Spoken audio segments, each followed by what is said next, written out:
That third pick, of course, belongs to the San Francisco 49ers. They traded 2 firsts and a third to move up from 12 to 3 for that pick. And all indications and reports out there are that they're leaning heavily towards Mac Jones.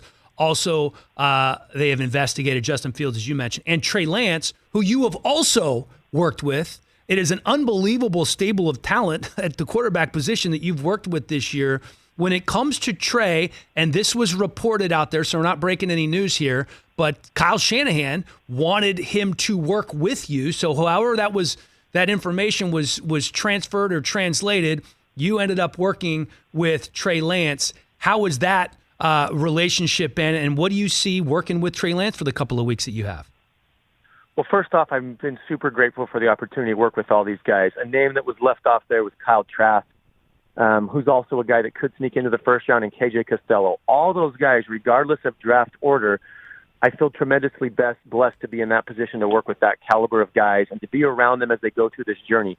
The draft process journey is one that they've looked forward to their entire life.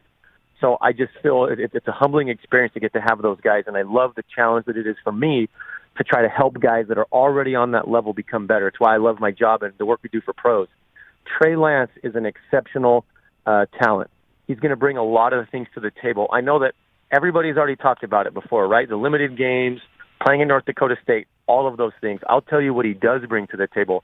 He brings to the table this energy and eagerness to improve. He brings this great skill set. He's a big dude. I had no idea how big he was. He walks out on the field, and I'm going, good crap. I didn't realize watching tape of him how big he was, and he's athletic for how big he is. He's a smart guy. You get on the field and you talk through things with him. It shows the way that he played within his system, the way that he navigated and controlled the things at the line of scrimmage in terms of protections, changing plays. He understands really well why the coach called the plays. That's another trait that I've described in Justin Fields that I think is a standout trait of his. He knows why Ryan Day was calling plays, and he recognized when an opportunity for that shot was there, and he was able to deliver on it. Trey has that ability. I think there's a reason why guys are intrigued by somebody coming from a place like North Dakota State, because what he brings. And I know that there's intrigue, right? The 49ers have absolutely done a lot of homework on Trey. He could very well be the pick. I think if he is the pick, I know people may say, well, what has he done?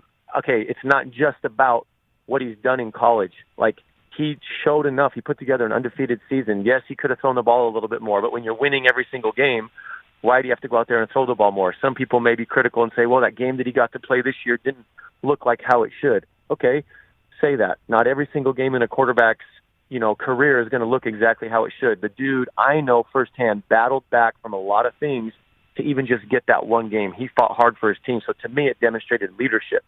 And all these guys, I can tell you, yeah, of course you're going to poke holes there. And that's valid. And all those quarterbacks know the second they put on a jersey that has the NFL logo on it, that's going to happen for the rest of their career. Whether it's a good or bad performance, if the outcome isn't a win, people are going to poke at them. That just comes with the territory. But I love so many of the things that Trey, Kyle, Zach, Justin, all these guys bring to the table. Hey, you watched all the way to the end. Thanks for that. Watch more right here.